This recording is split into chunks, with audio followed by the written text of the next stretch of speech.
Salam əziz dinləyicilər. Hər birinizi xoş gördük. Bugün, çox maraqlı bir mövzumuz var. Həyatımıza bəlkə də heç fərqinə varmadan yön verən bir qüvvə. Vərdişlər. Bəli, vərdişlər. Gündəlik etdiklərimizin təxminən deyək 40%-dən çoxu əslində şuurlu qərar deyilmiş. Sadəcə vərdişlərdir. Elədir. Səhər oyanan kimi telefona əl atmaqdan tutmuş, axşam yatmazdan əvvəl diş fırçalamağa qədər çox şey avtomatikdir. Amma niyə? Niyə bəzi vərdişlər belə asan yaranır, bəzilərini isə əksinə qırmaq, dəyişdirmək çox çətin olur? Bax, bu sualların cavabını biz bugün Charles Duhigg'in çox məşhur bir kitabına Alışqanlıqların gücünə əsaslanaraq tapmağa çalışacağıq. Aha. Mənbələrimizdə əsasən bu kitabdan seçilmiş əsas fikirlər, nümunələr olacaq. Məqsədimiz də odur ki, anlayaq görək bu vərdişlər necə işləyir və bəlkə də onları öz xeyrimizə necə dəyişdirə bilərik. Kitabın elə başlanğıcındakı hekayə məni çox təsirləndirmişdi. Bir qadın var idi, həyatı demək olar alt-üst olmuşdu. Sadəcə bir vərdişi, siqareti atmağı qarşısına məqsəd qoyur. Amma nəticədə bütün həyatı dəyişir, eləmi? bəli, marafon qaçmağa başlayır, borclarından qurtulur, işində irəli gedir. Sanki bilirsiniz, bir domino daşı digərlərini də hərəkətə gətirir. Bunun sirri nədir axı? Necə olur bu? Bax, o sir kitabın vərdiş döngüsü adlandırdığı bir mexanizmdə gizlənir. Çox sadə, amma çox güclü bir mexanizmdir. 3 hissədən ibarətdir. İşarət, rutin və ödül. İşarət, rutin, ödül. İşarət, bu, beyni sanki avtopilota keçirən bir tətikdir. Məsələn, işdə yorğunluq hiss edirsiniz. Bu bir işarətdir. Rutin bu işarətə cavab olaraq avtomatik etdiyiniz bir davranışdır. Məsələn, o yorğunluq hissinə cavab olaraq telefonda sosial şəbəkəyə baxmaq. Bəli, çox tanışdı. Və ödül. Bu isə beynin bu döngünü, bu əlaqəni, bu işə yarayır, yadda saxla deməsinə səbəb olan nəticədir. Məsələn, o sosial şəbəkəyə baxmaqla əldə olunan qısa müddətlik bir yayınma hissi, rahatlama. Yəni, başa düşdüyüm qədərilə, beyin şuurlu səy tələb edən, enerji aparan işlərdən yayınmaq üçün bu cür avtomatik yollar, qısa yollar yaradır. Kitabda o siçanlarla bağlı təcrübə də vardı, o da çox maraqlı idi. Əvvəlcə labirintdə şokoladı tapmaq üçün çox əlləşirlər, beyinləri çox aktiv olur. Amma sonra vərdiş formalaşdıqca, demək olar heç düşünmədən avtomatik şəkildə gedib şokolada çatırlar. Beyin fəaliyyəti də minimuma enir. Deməli, vərdişin gücü əslində beynin, belə deyək, bir növ tənbəlliyindədir. Tənbəllik deməyək, amma bəli, bu bir effektivlik mexanizmidir, enerjiyə qənaət edir. Hətta yaddaşını tamamilə itirən Eugene adlı bir xəstənin hekayəsi var kitabda. O, evinin yerini, qapısının nömrəsini xatırlamırdı, amma... Amma nə? Amma hər gün eyni marşrutla gəzintiyə çıxmaq vərdişini qoruyub saxlamışdı. Çünki vərdişlər beynin yaddaşla bağlı əsas mərkəzində, yəni hipokampusda deyil, daha dərinlərdə, bazal qangliya deyilən bir hissədə kodlaşdırılır. Çox maraqlıdır. Deməli, fərqli bir sistem işləyir orada. Amma məni düşündürən bir şey var. Yalnız bu işarət, rutin, ödül üçlüyü kifayətdirmi? Məsələn, elə vərdişlərimiz var ki, onlardan aldığımız ödül heç də böyük olmur. Amma yenə də israrla davam edirik. Məncə burada başqa bir qüvvə də işə qarışır. Ay sağ ol, tamamilə doğru vurğuluyursunuz. Əsas həlledici, hərəkət verici qüvvə arzudur.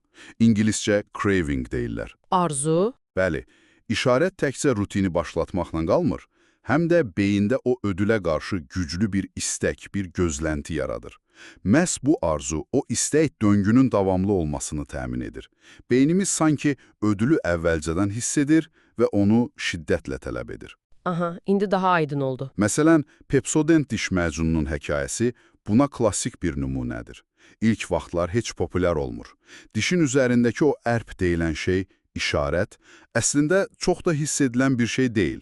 Amma reklamçı Claude Hopkins onu böyük bir problem kimi təqdim edir.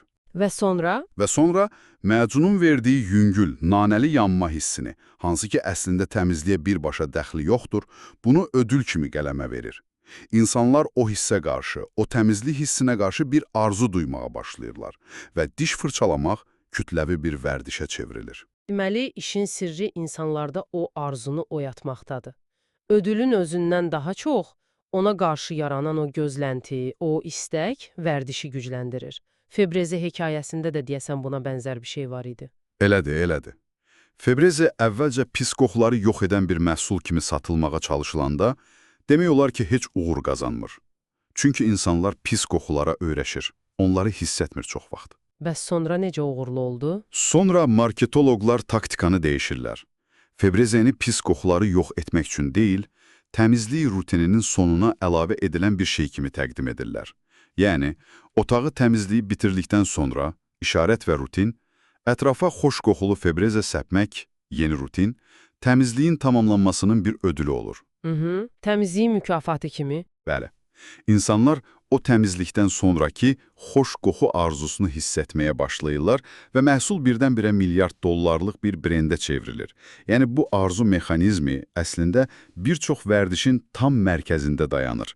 Qaçışdan aldığın endorfin, təmizlikdən sonra hiss etdiyin o nailiyyət hissi, hətta işdəki qısa bir fasilədəki sosiallaşma, hamısının arxasında bir arzu var. Və bax, bu nöqtədə çox vacib bir anlayış da ortaya çıxır. Kilit daşı vərdişlər, İngiliscə Keystone Habits deyirlər. Bunlar elə vərdişlərdir ki, onları dəyişdirmək və ya mənimsəmək sanki bir zəncirvari reaksiya yaradır. Həyatın digər sahələrində də müsbət dəyişikliklərə səbəb olur. Elə o başlanğıcda danışdığımız qadının hekayəsindəki kimi, siqareti atmaq kimi tək bir vərdişin dəyişməsi digər müsbət davranışlara təkan verir. Tam olaraq. Məsələn, araşdırmalar göstərir ki, müntəzəm idman etməyə başlayan insanlar, bu bir kilit daşı vərdişi ola bilər, təkcə fiziki cəhətdən sağlamlaşmırlar. Həm də daha yaxşı qidalanmağa başlayırlar, işdə daha məhsuldar olurlar, stresləri azalır. Deməli, bir daşla bir neçə quş vurmaq kimi bir şeydir. Bəli, bəli. Kitabda Alcoa şirkətinin CEO-su Paul O'Neill'in hekayəsi də var. O, iş şirkətə rəhbər gələndə deyir ki, mənim əsas fokusum iş təhlükəsizliyi olacaq. Hamı təəccüblənir ki, bu adam niyə səhəmlərdən, mənfəətdən danışmır? Amma təhlükəsizliyi artırmaq üçün atılan addımlar, məsələn, işçilər arasında kommunikasiyanın yaxşılaşdırılması, bürokratiyanın azaldılması, hər bir qəzanın kök səbəbinin araşdırılması bütün şirkət mədəniyyətini kökündən dəyişir. Və nəticədə Alcoa maliyyə baxımından inanılmaz uğurlar qazanır. Yəni, iş təhlükəsizliyi burada bir kilit daşı rolunu oynayıb. Bəs pis vərdişləri necə dəyişə bilərik? Madəm bu vərdişlər beynimizdə bu qədər dərin kök salıb, bu qədər avtomatik və güclüdülər, onlardan yaxa qurtarmaq ümumiyyətlə mümkündürmü? Yoxsa ömür boyu bizimlə qalacaqlar? Bəli, mümkündür. Amma vərdişi tamamilə silmək, yox etmək olmur. Beyindəki o yol qalır. Lakin onu dəyişdirmək, yenidən proqramlaşdırmaq olar. Və bunun üçün qızıl qayda deyilən bir yanaşma təklif olunur. Nədir o qayda? Qayda budur. İşarəti və ödülü eyni saxlayaraq, yalnız rutini dəyişdirin. Yəni, əvvəlcə öz pis vərdiş döngünüzü çox diqqətlə analiz etməlisiniz. Sizi o vərdişə sövq edən işarət nədir? Avtomatik olaraq etdiyiniz rutin hansıdır? Və ən əsası, bu rutindən əldə etdiyiniz əsl ödül nədir? O davranış sizin hansı dərin arzunuzu, hansı ehtiyacınızı təmin edir? Bu analiz hissəsi vacibdir deməli. Məsələn, tutaq ki, hər gün orta saat 3-də özümü yorğun hiss edib, avtomatik olaraq gedib bir şokolad yeyirəm. Əslində, mənim axtardığım ödül bəlkə də şokoladın dadı deyil. Ola bilər ki, şəkər deyil, bəlkə də sadəcə qısa bir fasilədir, işdən yayınmaqdır. Ya da ani bir enerji partlayışıdır. Ya da bəlkə də sosiallaşmaqdır. Çünki şokoladı almaq üçün mətbəxə gedib, orada kimlərləsə 2 kəlmə kəsirsiniz. Yaxşı, tutaq ki, bildim ki, mənim əsl arzum qısa bir fasilə və enerji artımıdır. Onda necə dəyişim? Şokolad yemək əvəzinə, məsələn, 5 dəqiqəlik qısa bir gəzintiyə çıxa bilərsiniz. Və ya bir iş yoldaşınızla qısa söhbət edə bilərsiniz. Və ya bir stəkan soyuq su içib, bir neçə dərin nəfəs ala bilərsiniz. Yəni, eyni ödülü verəcək, amma daha sağlam, daha müsbət bir rutin tapmaq lazımdır. Deməli, əsas məsələ o əvəzləyici yeni rutini tapıb, onu şuurlu şəkildə tətbiq etməkdir. Bəli, Öz davranışını diqqətlə müşahidə edib həqiqi arzunu müəyyən etmək birinci addımdır. Sonra isə o arzunu qarşılayacaq yeni, daha sağlam bir rutin seçib, köhnə işarət gələndə şuurlu olaraq yeni rutini yerinə yetirmək üçün səy göstərmək lazımdır. İlk başlarda çətin ola bilər, amma zamanla təkrarlandıqca yeni rutində avtomatikləşə bilər, köhnəni yerini tuta bilər. Yəni, alkoqolizm anonim proqramları da əslində bu prinsip üzərində qurulub. İnsanlar köhnə işarətlərlə, məsələn, stres anı, tənha qalma hissi qarşılaşdıqda, içki içmək əvəzinə dəstək qruplarına zəng etməyi və ya görüşlərə getməyi yeni rutini öyrənirlər. Bu yeni rutin də onlara oxşar ödülü, rahatlıq, təsəlli, problemlə başa çıxma hissi verir, amma daha sağlam yolla. Beləliklə, yekunlaşdırsaq, vərdişlər həyatımızın qaçılmaz bir parçasıdır, amma biz onların qulu deyilik. Onların mexanizmini, o işarət, rutin, ödül döngüsünü və xüsusilə də o hərəkət verici arzu faktorunu anlamaq, onları idarə etmək və dəyişdirmək üçün əlimizdəki əsas açardır. Və o kilit daşı vərdişləri müəyyən edib onlara fokuslamaq da həyatımızda daha geniş müsbət domino effekti yarada bilər. Bəli, tamamilə. Duhigin də kitabda vurğuladığı kimi, vərdişlər taleyimiz deyil. Onları anladıqca, onları yenidən formalaşdırmaq, yenidən dizayn etmək gücünü əldə edirik. Bəlkə də elə bu müzakirədən sonra siz, əziz dinləyicilər, bir anlıq dayanıb düşünə bilərsiniz. Sizin həyatınızda dəyişdirmək istədiyiniz bir vərdiş var. Varsa, onun arxasındakı əsl arzu, əsl ehtiyac nədir?